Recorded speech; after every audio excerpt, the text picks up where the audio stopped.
ಇನ್ನು ದಕ್ಷಿಣ ಕನ್ನಡ ಜಿಲ್ಲೆಯಲ್ಲೂ ಕೂಡ ಮಳೆಯ ಅಬ್ಬರ ಜೋರಾಗಿದೆ. ದಕ್ಷಿಣ ಕನ್ನಡ ಜಿಲ್ಲೆಗೆ ಎನ್ಡಿಆರ್ಎಫ್ ತಂಡ ಆಗಮಿಸಿದೆ. ಪುತ್ತೂರಿಗೆ 25 ಎನ್ಡಿಆರ್ಎಫ್ ಸಿಬ್ಬಂದಿಗಳ ತಂಡ ಆಗಮಿಸಿದೆ. ಅಧಿಕಾರಿಗಳಿಗೆ ಸರ್ವಸನ್ನದ್ಧ ಆಗಿರೋದಕ್ಕೆ ಸೂಚನೆಯನ್ನ ಕೊಡಲಾಗಿದೆ. ಗುಡ್ಡ ಭಾಗದ ನಿವಾಸಿಗಳನ್ನ ಸ್ಥಳಾಂತರ ಮಾಡೋದಕ್ಕೂ ಕೂಡ ಸೂಚನೆಯನ್ನ ಕೊಡಲಾಗಿದೆ. ಇನ್ನು 5 ದಿನಗಳ ಕಾಲ ರೆಡ್ ಅಲರ್ಟ್ ಅನ್ನು ಘೋಷಣೆ ಮಾಡಲಾಗಿದೆ. ದಕ್ಷಿಣ ಕನ್ನಡದಲ್ಲಿ ನಿರಂತರವಾಗಿ ಸತತ 1 ವಾರಗಳಿಂದ ಮಳೆಯಾಗ್ತಾ ಇದೆ ಅಲ್ಲಿ. ಹೀಗಾಗಿ ಆಗಬಹುದಾಗಿರುವಂತಹ ಅನಾಹುತಗಳನ್ನು ತಡೆಯೋದಕ್ಕೆ ಎನ್ಡಿಆರ್ಎಫ್ ತಂಡ ಆಗಮಿಸಿದೆ. 25 ಸಿಬ್ಬಂದಿಗಳ ತಂಡ ಪುತ್ತೂರಿಗೆ ಆಗಮಿಸಿದೆ. ಅಧಿಕಾರಿಗಳ ಸೂಚನೆಯ ಹಿನ್ನೆಲೆಯಲ್ಲಿ ಈ ಒಂದು ತಂಡ ಆಗಮಿಸಿರೋದು. ಸರ್ವಸನ್ನದ್ಧ ಆಗಿರೋದಕ್ಕೆ ಸೂಚಿಸಲಾಗಿದೆ. ಗುಡ್ಡ ಭಾಗದ ನಿವಾಸಿಗಳನ್ನ ಸ್ಥಳಾಂತರ ಮಾಡೋದಕ್ಕೂ ಕೂಡ ಸೂಚನೆಯನ್ನ ಕೊಡಲಾಗಿದೆ. ಇನ್ನೂ ಕೂಡ 5 ದಿನ ಭಾರೀ ಮಳೆಯಾಗಬಹುದು ಅಂತ ರೆಡ್ ಅಲರ್ಟ್ ಅನ್ನು ಘೋಷಣೆ ಮಾಡಲಾಗಿದೆ. ದೃಶ್ಯಗಳನ್ನು ನೀವು ಗಮನಿಸ್ತಾ ಇದ್ದೀರಿ. ಪುತ್ತೂರಿನಲ್ಲಿ ಮಳೆ ಸುರಿದು ಸಾಕಷ್ಟು ಅವಾಂತರಗಳು ಆಗಿದೆ. ತೋಟಗಳಿಗೆ ನೀರು ನುಗ್ಗಿರುವಂತಹ ಘಟನೆಗಳು ಕೂಡ ಆಗಿದೆ. ಇನ್ನು ಕರಾವಳಿಯಲ್ಲಿ ಮುಂಗಾರು ಮಳೆಯ ಆರ್ಭಟ ಜೋರಾಗಿದೆ. ಜನವಸತಿ ಪ್ರದೇಶಗಳಿಗೆ ಮಳೆ ನೀರು ನುಗ್ಗಿದೆ. ಕೊಡಿಯಾಲ್ಬೈಲ್ ಭಗವತಿ ಬಳಿ ಅವಾಂತರ ಆಗಿದೆ. ರಾಜಕಾಲುವೆ ಉಕ್ಕಿ ರಸ್ತೆಯಲ್ಲಿ ಜಲಪ್ರವಾಹ ಸೃಷ್ಟಿಯಾಗಿದೆ. ಕಾರು ಬೈಕ್ಗಳು ಸಂಚರಿಸೋದಕ್ಕೂ ಕೂಡ ಸಾಧ್ಯ ಆಗ್ತಾ ಇಲ್ಲ. ಭಾರೀ ಮಳೆಗೆ ಜನಜೀವನ ಅಸ್ತವ್ಯಸ್ತ ಆಗಿದೆ. ಇದು ಮಂಗಳೂರಿನ ದೃಶ್ಯ. ಯಾವ ಪ್ರಮಾಣದಲ್ಲಿ ಅಲ್ಲಿ ನೀರು ನಿಂತ್ಕೊಂಡಿದೆ ಅನ್ನೋದನ್ನು ನೀವು ಗಮನಿಸಬಹುದು. ಕೊಡಿಯಾಲ್ಬೈಲ್ ಭಗವತಿ ಬಳಿ ಅವಾಂತರ ಸೃಷ್ಟಿಯಾಗಿದೆ. ಮೊಣಕಾಲಿನವರೆಗೆ ಅಲ್ಲಿ ನೀರು ನಿಂತ್ಕೊಂಡಿರೋದನ್ನು ಕೂಡ ಗಮನಿಸಬಹುದು. ಹೀಗಾಗಿ ಜನಜೀವನ ಸಂಪೂರ್ಣ ಅಸ್ತವ್ಯಸ್ತ ಆಗಿದೆ. ರಾಜ್ಯಾದ್ಯಂತ ಈ ರೀತಿಯಾಗಿ ಮಳೆಯ ಅಬ್ಬರ ತೀವ್ರಗೊಳ್ತಾ ಇದೆ. ಕರಾವಳಿ ಭಾಗದಲ್ಲಿ ನಿರಂತರವಾಗಿ ಕಳೆದ 1 ವಾರದಿಂದ ಮಳೆಯ ಆರ್ಭಟ ಹೆಚ್ಚಾಗಿದೆ.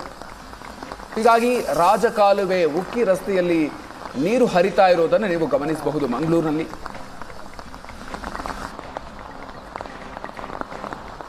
ದಕ್ಷಿಣ ಕನ್ನಡ ಜಿಲ್ಲೆಯಲ್ಲಿ ಇನ್ನೂ ಕೂಡ 5 ದಿನಗಳ ಕಾಲ ಭಾರೀ ಪ್ರಮಾಣದಲ್ಲಿ ಮಳೆಯಾಗಬಹುದು ಅಂತ ಹೇಳಿ ರೆಡ್ ಅಲರ್ಟ್ ಅನ್ನು ಘೋಷಣೆ ಮಾಡಲಾಗಿದೆ.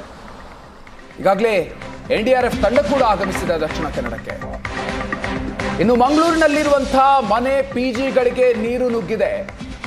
ಕೊಡಿಯಾಲ್ಬೈಲ್ನ ಹಲವು ಮನೆಗಳು ಜಲಾವೃತ ಆಗಿದೆ. ವಾಹನಗಳು ನೀರಿನಲ್ಲಿ ಮುಳುಗಿ ಭಾರೀ ಅವಾಂತರ ಉಂಟಾಗಿದೆ.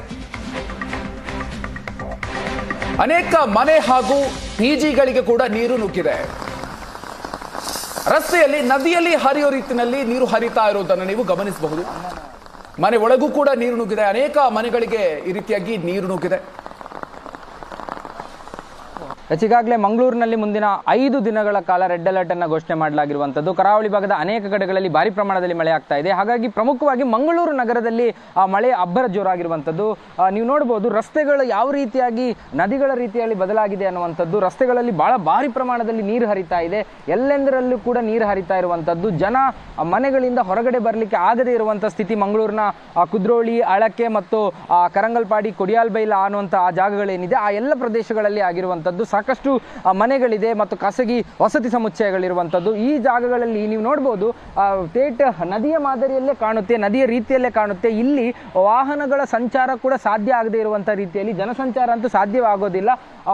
ಅಂದರೆ ವಾಹನಗಳಲ್ಲಿ ಬರುವಂಥವ್ರು 2 ವೀಲರ್ ಇರ್ಬೋದು, 4 ವೀಲರ್ಗಳಲ್ಲಿರ್ಬೋದು, ಅವರಿಗೆ ವಾಹನಗಳನ್ನು ತೆಗೆದುಕೊಂಡು ಹೋಗಲಿಕ್ಕೆ ಸಾಧ್ಯ ಆಗ್ತಾ ಇಲ್ಲ. ಬಹಳ ರಿಸ್ಕ್ ಆಗಿ ಅವರು ಬರ್ತಾ ಇದ್ದಾರೆ. ಆದರೂ ಕೂಡ ಅನೇಕ ವಾಹನಗಳು ಅಲ್ಲೇ ನೀರು ನಿಲ್ಲುವಂಥ ಕಾರಣದಿಂದಾಗಿ ವಾಹನಗಳಿಗೆ ತಡೆ ಆಗ್ತಾ ಇದೆ. ವಾಹನಗಳು ಬಹಳ ಅಪಾಯಕಾರಿ ಮಟ್ಟದಲ್ಲಿ ಹೋಗುವಂಥ ಪರಿಸ್ಥಿತಿ ಇದೆ. ಕೆಲವೊಂದು ಮನೆಗಳಿಗೆ ಒಳಭಾಗಕ್ಕೂ ಕೂಡ ನೀರು ನುಗ್ಗಿರುವಂಥದ್ದು. ಹಾಗಾಗಿ ಕೆಲವೊಂದು 2 ಫ್ಲೋರ್ಗಳಿರುವಂತಹ ಮನೆಗಳಲ್ಲಿ ಅವ್ರು ಏನು ಮಾಡ್ತಾರೆ ಅಂದರೆ ಮೇಲ್ಭಾಗದಲ್ಲಿ ಬಂದು ವಾಸ ಮಾಡುವಂಥ ಪರಿಸ್ಥಿತಿ ನಿರ್ಮಾಣ ಆಗಿದೆ. ಇನ್ನು ಕಾರುಗಳನ್ನು ಕೂಡ ಗಮನಿಸಬಹುದು. ಹೊರಭಾಗದಲ್ಲಿ ಪಾರ್ಕಿಂಗ್ ಮಾಡಿದಂಥ ಕಾರುಗಳಿರ್ಬೋದು, ಒಳಭಾಗದಲ್ಲಿ ಪಾರ್ಕ್ ಮಾಡಿದಂಥ ಕಾರುಗಳಿರ್ಬೋದು, ಅವುಗಳೆಲ್ಲರೂ ಕೂಡ ಬಹಳ ದೊಡ್ಡ ಪ್ರಮಾಣದಲ್ಲಿ ಹಾನಿಯಾಗಿರುವಂಥದ್ದನ್ನ ನೀವು ಗಮನಿಸಬಹುದು. ಅವರು ಇನ್ನು ವಾಹನವನ್ನು ತೆಗಿಬೇಕಾದ್ರೆ ಅಲ್ಲಿ ನೀರು ನಿಲ್ಲಬೇಕು. ನೀರು ನಿಲ್ಲುವವರೆಗೂ ಕೂಡ ಯಾವುದೇ ರೀತಿಯಾದಂಥ ಅವರಿಗೆ ಆಪ್ಷನ್ಗಳಿಲ್ಲ.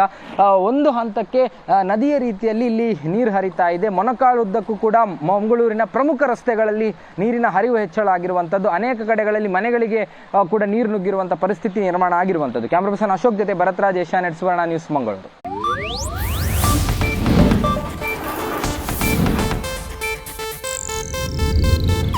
ಇದು ಏಷ್ಯಾನೆಟ್ ನ್ಯೂಸ್ ನೆಟ್ವರ್ಕ್ ಪ್ರಸ್ತುತಿ.